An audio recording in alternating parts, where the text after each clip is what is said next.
Hey everyone, 80s 20. I'm kind of behind on these. We just started June. January, March, April, May, June. Yeah, we just started June, and we're gonna hop back over to March a few months ago. Not too bad, all things considered. I think I can catch up. But without any delay, let's get going. So March, I actually think March was also not had a lot of things, but March started on March 2nd. I went to see Umamusume Pretty Derby, beginning of the new era, in theaters, which I was so looking forward to, and I wish, oh, I'm so bummed out. I wish that it had taken, because I think, at least for where I was living, or where I'm living, that the day that was a Monday that I had off for work was actually the last day that it was in theaters. And I don't think it got extended. I wish it did. I wish it had come out like a week later, because then I would have went Saturday and Sunday to see it. I really wanted to see it more than once. I was bummed I only got to see it once, but yeah. So I watched it for the first time a while back. I don't remember how long ago at the time, but it was great seeing in theaters. I think I was actually the only one in the theater, which may be why they didn't do any more showings after. Because I know some other places were doing showings, but they were like an hour away or whatnot, which really bummed me out. But gosh, it's just everything I said the first time I talked about the movie. It's awesome. It's great. It's fantastic. It's really like, I don't know if it is my favorite Umamusume thing, but if it isn't, it's up there. It's like really close to the top. Cinderella Grey is also incredibly freaking awesome, but beginning of a new era just, and also, I mean, the main reason that it holds so high for me is that it has my favorite character, which is Jungle Pocket. So yeah, I mean, not much else to say there. I already talked about it before. It was awesome. Really cool seeing it in theaters too. A few weeks later, yeah, March 16th, I watched Denji Sentai Megaranger versus Carranger. See what I remember about this, what I wrote here about it. Okay, I think actually, if I remember correctly, was this my favorite of the crossovers that I watched? I think, because I did O-Ranger and Kaku Ranger, and then Carranger and O-Ranger, and now we're on Megaranger and Carranger. Yes, I think this one was, like, of the ones I've seen so far, my favorite. And of course, it's helped that I like both casts a lot. The Megaranger in general is, like, my favorite of all the ones that I watched recently in rapid succession. And the Carrangers are just super fun and entertaining, and so they were just able to mesh really well. Like the way that both teams met the first time at school when the Carrangers snuck in to steal something from the Megarangers, and just everything that played out after that, super duper fun. Yeah, it was right there we go. There was a space fairy that could grant 5 wishes when it came to Earth, and everybody was fighting over it. I can't remember. I think it was Kenta for the Mega Rangers, and then Kyosuke, Red Racer, who made 2 of the wishes on the machine, and they were both on the fairy, and they were both just bottom bin, like, unnecessary wishes. I think, or it was Kenta and someone else that they wished for a cake, and so they got a really giant cake, and then Kyosuke just wished for, did I say it right? Yeah, like ramen, some kind of noodle dish, something that they could buy, that they do buy, I think, every day. So it's just really funny, wasted those wishes.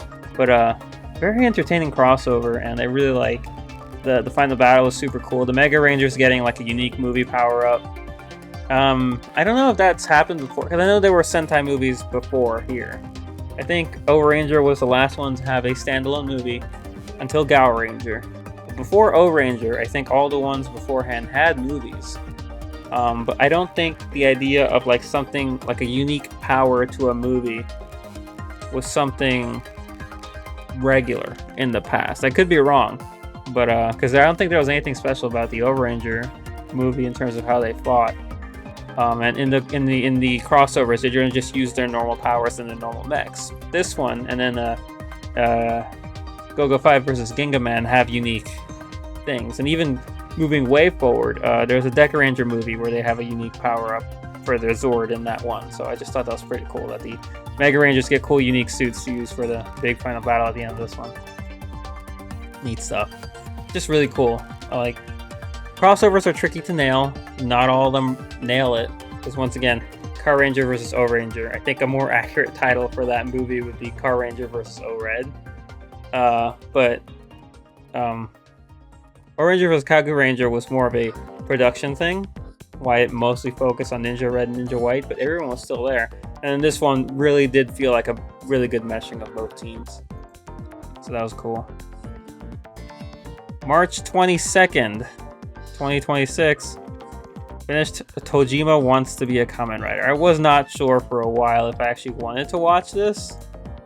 Like the idea of it sounded pretty funny, and I was actually really considering it, but I wasn't sure. And I think I started watching it maybe a dozen or so episodes in, because I think it was a 20 episode run, right? I don't remember now. But basically halfway through, I think it aired before I decided to start watching it. Or actually more than halfway through, because then I caught up to it. I only had to wait like a few more weeks, episode here, episode there, until we hit the finale. But wow, what a great... This was fucking hilarious. Like, it was legitimately a very, very, very funny show. I was not prepared for how entertaining it was. As in, how funny it was, how much I was laughing. There were some episodes that, oh my gosh, I wish I could remember exactly, but some episodes are just non-stop ridiculous, and I love it. I mean, because the premise is silly. The idea that this 40-year-old dude, Kanzaburo Tojima, wants to be a Kamen Rider, and so he puts on the mask and starts beating up petty criminals to summarize it. And then it turns out, well, actually, there might be a real Shocker might actually exist, and they might actually be doing stuff out there. And then they do exist, and they are doing things, and they're led by monsters. And it's like, well, what do you do now when you're just a guy? And it's like, I like how it's a little ridiculous. No, it's super ridiculous. But I think even in universe, it's funny because all the characters that you meet are very intent on their goals. They really do believe that they embody the spirits of the Kamen Riders and that they want to fight and preserve peace. And then when you get to people who are out of the loop, they like don't understand why they're so over the top, I guess is the best way I can put it. Let's see. It's Yuriko, Taco, Ichiyo V3, and Mitsuba Riderman. Ichiyo's sister, I forget her name. I didn't write it down here. She was recurring in a few episodes. She owns a bar that they go to sometime after missions to like chill out. Well, I say chill out. Ichiyo doesn't know how to chill out. And he always gets into fights with her. There's an episode where they actually are trying to fight, and she's trying to kill him, which I think was very, very fun. But yeah, she's the one who just doesn't buy any of this. Like, just treats them as cosplayers and that they have problems. And it's just, oh my gosh, it's so funny, and it's just so good. That last episode, like the conclusion, the final battle that they had, and the resolution, it's so good. And it's one of those things where it's so good, it actually makes me want to go check out the manga and like continue the story and see where it goes. It's funny because I think on the same vein, it's like Cinderella Grey was super cool, and I know that that's adapted from the manga, and that manga has concluded. Like, it wrapped up. I think at like the same time the season 1 of Cinderella Grey ended, the manga also wrapped up. I've been like in my head going back and forth as to whether I wanted to read the manga or wait for the season 2 of the anime.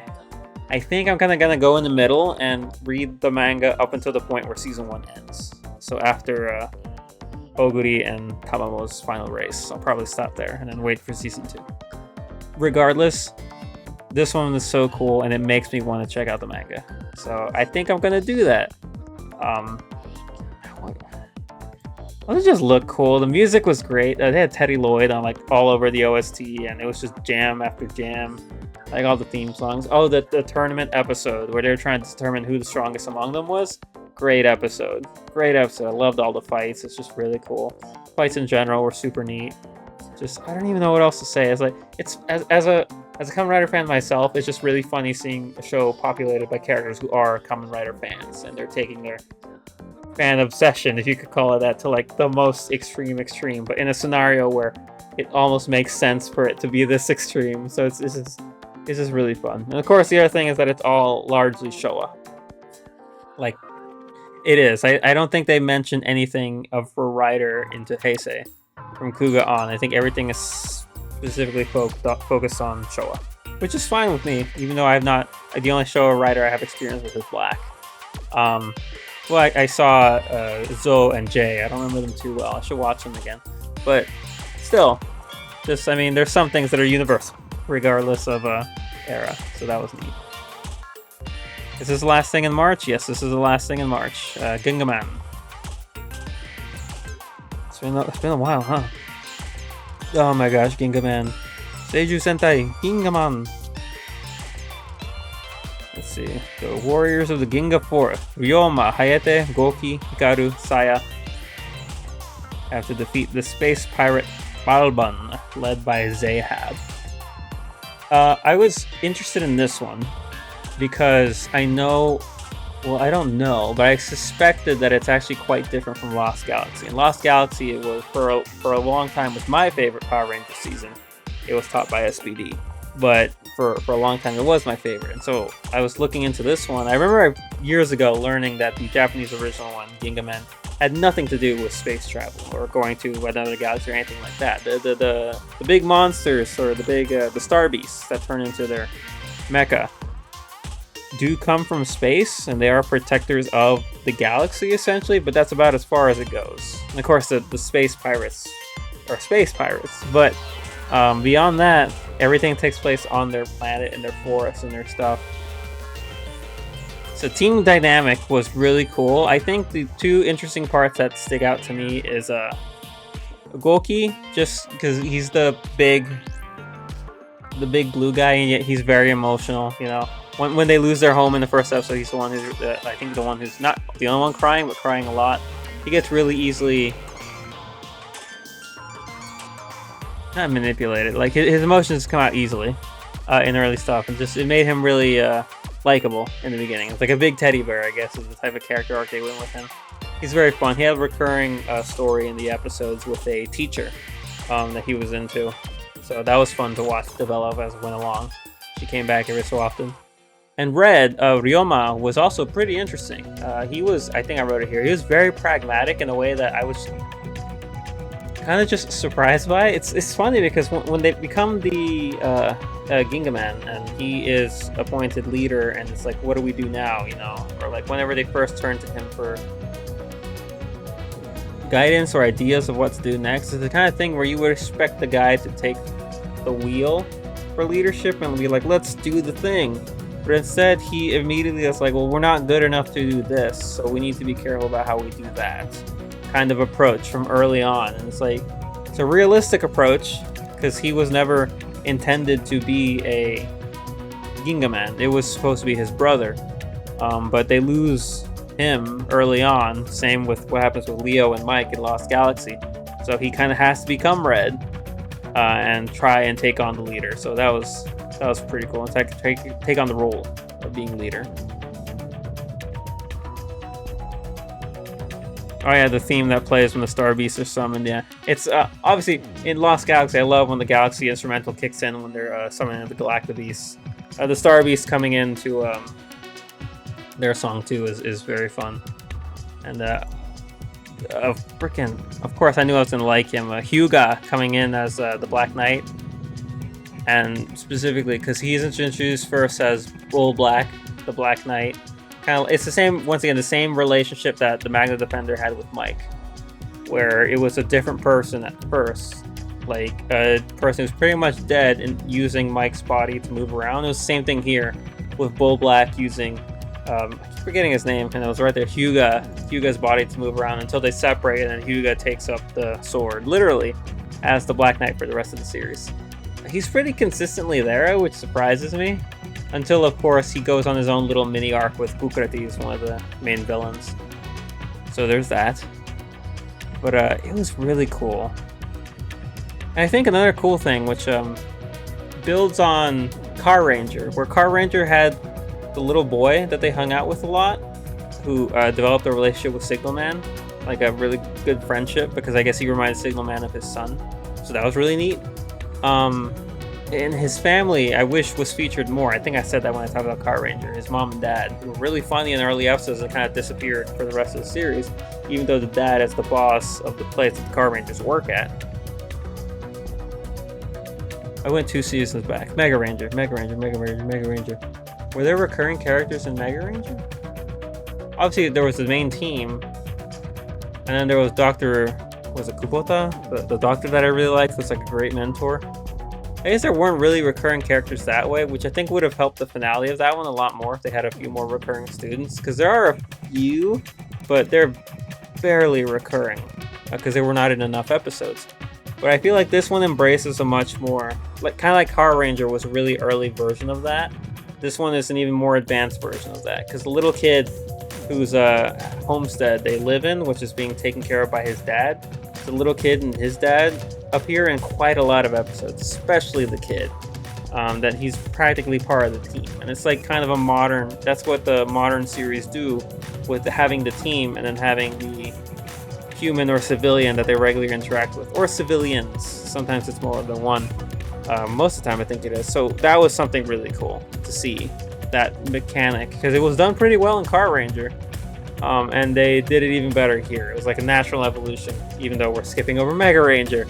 So it's like, it's cool to see this consistent thing. Because I remember, like I said when I talked about Oranger, they didn't really have recurring characters. So every time that they brought in a new victim of the week or something new to drive action for a bit, it was like a whole new character that they had to invent. Whereas for here, they had someone they could rely on to connect through for some of the other recurring characters, like the teacher and stuff like that. So yeah, there was cool stuff, and I really much enjoyed Gingaman. I think the only thing I would say about Gingaman I wasn't the biggest fan of. Oh, I wrote it here. The teacher is actually... Oh, Yuta's the kid. Hiko's his father. The forest fairy Boku. The wisdom tree Moak. I actually really did like Moak. And Yuta's teacher Suzako, who Goki was developing feelings for. So I will say there are 2 things about the show that come to mind immediately. So one is Moak. Moak dies towards the end of the season.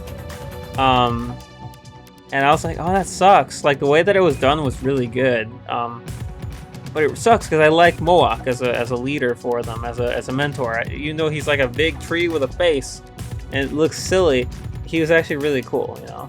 Like I really did like his guidance and everything. So it was a bummer to see him die. But then when the whole thing is resolved and the Ginga Forest is restored, he's back with the Ginga Forest. And I was like, I wasn't entirely sure. I like having him back because I like him as a character.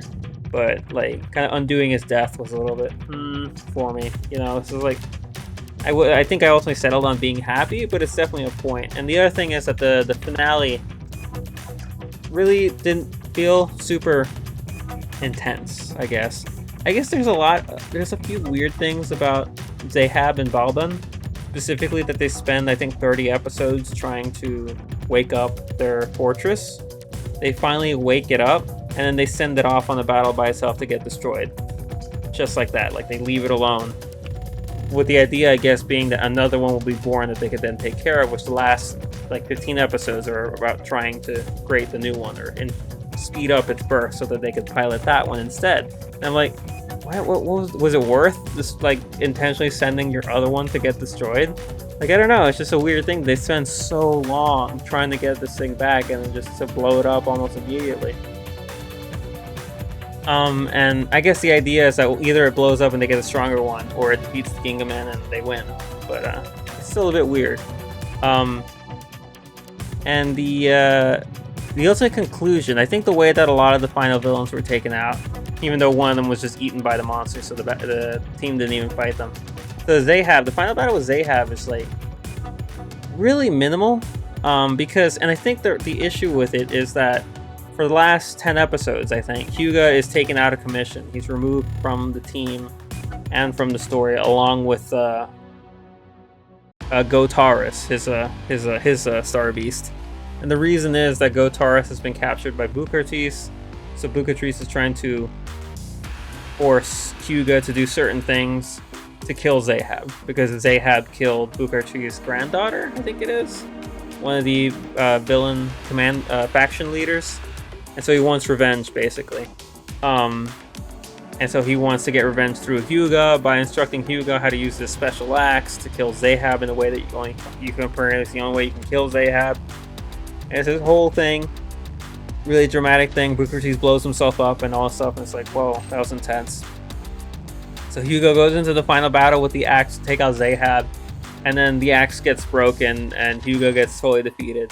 And they end up defeating Zahab with a completely different method, using Hyuga and Ryoma's earth energy to accomplish what he was told to accomplish with the axe, which was to break the gem that's in Zahab somewhere.